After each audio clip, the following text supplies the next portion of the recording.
graduate training organisation, and we're based in South Melbourne. We're also in Goulburn Valley in Shepparton and in Gippsland, but we train across Australia, predominantly in Victoria and Queensland.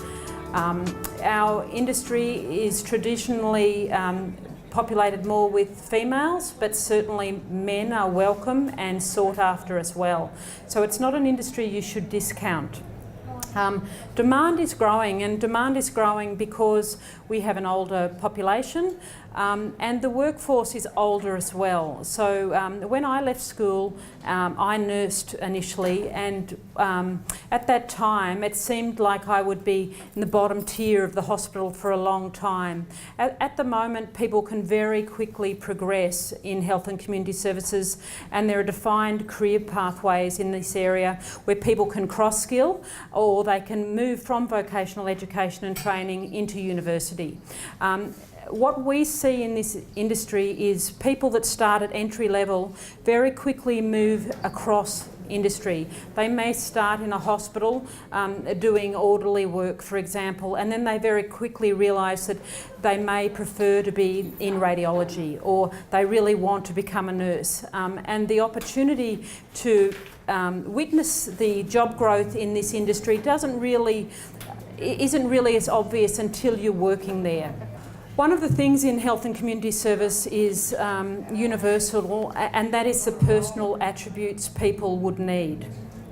We can say that maybe 80 years ago, somebody who was physically strong was very sought after in the employment market. You needed a strong back, and you needed a good work ethic, and you needed to be able to work physically all day. And later on, machines came into play, and we didn't need those skills so much. So people that could absorb and retain and disseminate a lot of information had terrific jobs 30 years ago, and we needed doctors and lawyers and engineers.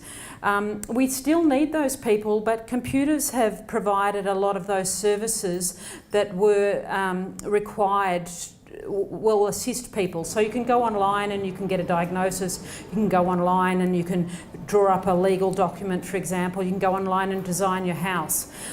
So we still need professionals, but computers have eliminated some of that work. But something machines and technology cannot do is actually communicate really well and be caring and empathetic to others. And the human touch is really a skill that's required from entry level to high level in health and community services.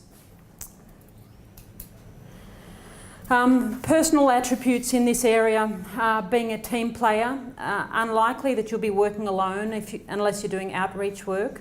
You need to be a supportive person, you need to be respectful, non-judgmental, you need good listening skills, and culturally accepting. And more we have a diverse community, and people that can speak 2 languages or who are from cold communities are well regarded here too. As we're moving towards a more care-centred approach in health and community services, the models are inefficiency. So to be more efficient in this area, we need administrative skills, technology skills, business management skills, and again 2 languages. So if you have any of these additional skills, they will assist you in your career in this field. Okay, I thought today we'd talk about 4 of the main areas in health and community services, and one is community services work, one is aged care, one is childcare, and one is nursing. But there are diverse employment opportunities throughout these. At the end, if anyone has any questions, please let me know, because we can talk through that as well. In community services, a workplace may be outreach work, it may be a big organisation like the Department of Human Services, it may be a small not-for-profit sector like Berry Street or the Bridge. And the clients that you would be dealing with may have mental health issues, they may have family problems, there may be domestic violence, there may be disability, because those social issues in our community tend to be multifaceted. So while you could potentially study any of those areas, youth, mental health, family intervention, for example, generic community services would give you the skills to work across those areas. So in our particular courses, you would learn about advocacy, you would learn about referral, you would learn about case management, and specific counselling skills to enable you to be supportive and assist people have a more holistic life. We'll just watch a little video of one of our classes at the moment in a community service environment, and it'll give you an understanding of what you may look at.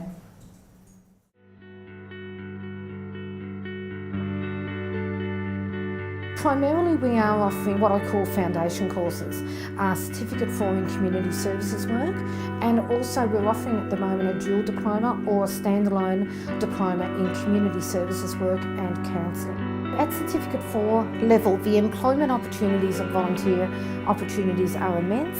They may start positions as, say, residential care workers, youth workers, support workers at many, emergency relief workers, case workers at many different levels. Diploma takes them to the next level of more analysis and research, looking at how and why society works the way that it does, not just looking at responding to the women and children or whoever is leaving a family violence situation, but why is family violence happening at the rates that it is? What are we doing to address that issue on a broader scale? And you'll need to develop a feedback form, and I've got an example of that for you as well. My role as a support worker is to help educate them, empower them, and just to make different choices just as a support for them. I wanted more out of life, so I took it upon myself to start studying. Everyone needs to start somewhere, so if I'm a bit hesitant and unsure whether they can handle it, the certificate's probably a great starting point to know if that's the path or not, and the diploma just enhances what you've learnt and more. There is a need for students to be trained in such a manner that they are flexible and ready to adapt to the need of the community out there, and that's what we aim to do.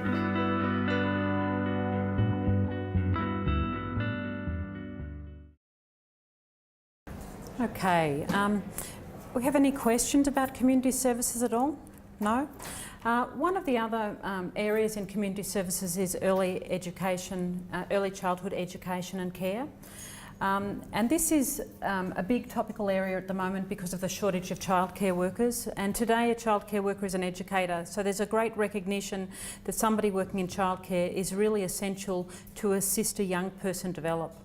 So we call it early childhood educators, early childhood carers educators today. Yep. And this is a fabulous pathway into kindergarten teaching as well. Somebody with a Certificate 3 in early childhood can actually work in long day care or run their own business at home in family daycare. They could also, with the change of legislation, work as a nanny. So there are a couple of career pathways there if you like to be in a formal environment, self-employed, or perhaps travel. And after the Certificate 3, which somebody could undertake in about 6 months, you might choose to take on a diploma. And a diploma of early childhood education and care would mean that you're a team leader or a coordinator or a manager in either of those services, and you're learning more about structuring programs and making sure children's developmental needs are met. The Diploma of Early Childhood and Care leads to the kindergarten teaching qualification, and many universities will actually accept you with this qualification with 1 more year of training. So it's certainly a great pathway to transition up and an affordable pathway for somebody wanting to become a teacher. Generally in this area you're working with people under 12 and after that you become an after school educator if that's also what you would like to do. Next we might just mention aged care. We do have a growing elderly population. We offer aged care. It's one of our most popular programs, particularly if somebody has had a relationship with a parent or elderly person and has a real understanding and respect for that age group. We really encourage them to work in aged care because we want those sort of carers looking after our older people. Today, more and more people are encouraged to get older in their own home until they're too frail to cope. So the Certificate 3 in aged care would allow you to work in a residential facility, but it would also allow you to work in home and community care, where you might be outreaching and providing services to people that need to stay independent at home. So the two courses are very similar, but generally residents in aged care are frailer than those living in their own homes. And your day-to-day activity would be increasing and encouraging these people to maximise their independence and quality of life. And that can include personal care, assisting with household tasks, assisting with medication, assisting them participate in social activities. This qualification actually also allows some people to work in disability, because there's a crossover of disability in aged care too. Aged care is a great pathway to nursing. Aged care is actually in the community services framework, and nursing is more clinical. It's in the health industry. However, the nursing skills you will learn in aged care equip you really well to move on into nursing, and that's a terrific pathway too. So the health industry is where nursing sits, and this is really one of the most respected industries in the world. We say nursing is really a vocation as well as a career pathway. So people have a vested interest in helping others get well, and the opportunities to work mean that your career could be really diverse. Often people come in and they think that they might like to work in a specific area. They may like to work with babies, or in acute care, or an emergency, or aged care, or pathology, or radiography, for example. But they have the opportunity of cross-skilling all the time, or going into management where there is also a need. We might just have a look at one of our nursing classrooms now, so you can get a feel of what that might look like. To pursue a career in nursing, this is a really good pathway. Sometimes to move straight into a higher education program can be quite difficult for people. I think to move it into this more hands-on, more face-to-face contact and experience in a shorter time frame, and then if they want to move into that higher ed, is a great way to do any course. It's very rewarding. It's a very exciting industry. There's always a lot happening, a lot of learning. You have to make sure your patient doesn't go into an APL, and that is the most important thing when you transfuse blood. Would you give that injection as a push or infusion? Infusion. And how do you know that? In the book again. You don't in fact have to already be working in the field, you can come straight into it, and then we start from the aged care point, work health and safety, looking at infection control, and then we lead right up into final reflective practice, complex care, acute care and so on. There are quite a multitude of areas to head into this industry. I really like the camaraderie in nursing as a workforce. Everyone supports each other and you work as a team. You really can make a difference. All those things you do here actually goes in, you practice it when you're working, and it's very rewarding.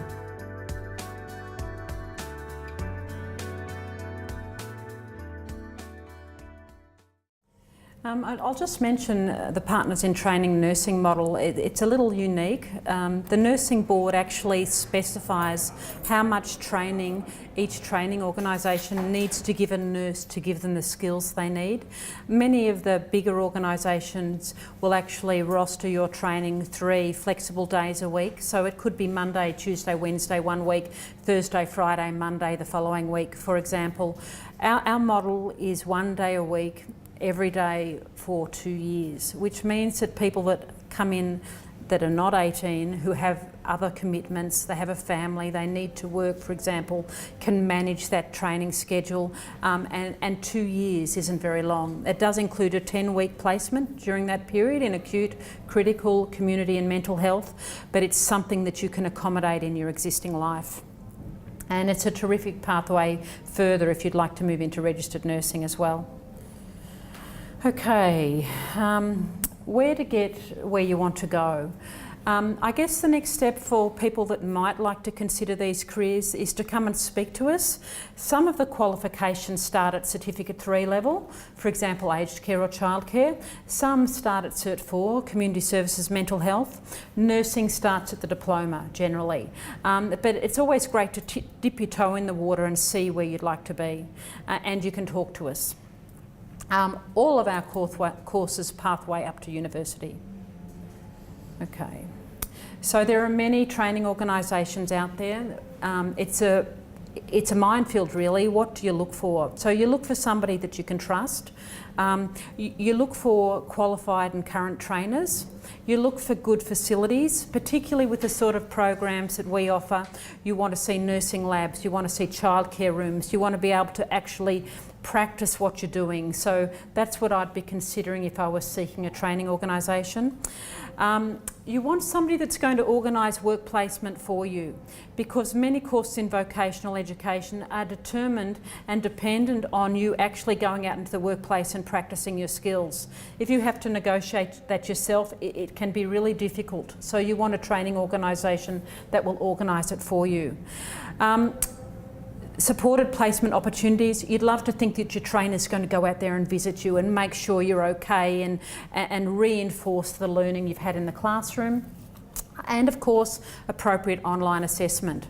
Most of our classes are face-to-face. We don't actually believe that you can learn clinical skills and communication skills online. So that might be terrific for an internet course or an online course, and maybe some business units. But in our particular area, we think face-to-face is a way to demonstrate and assess those particular qualifications.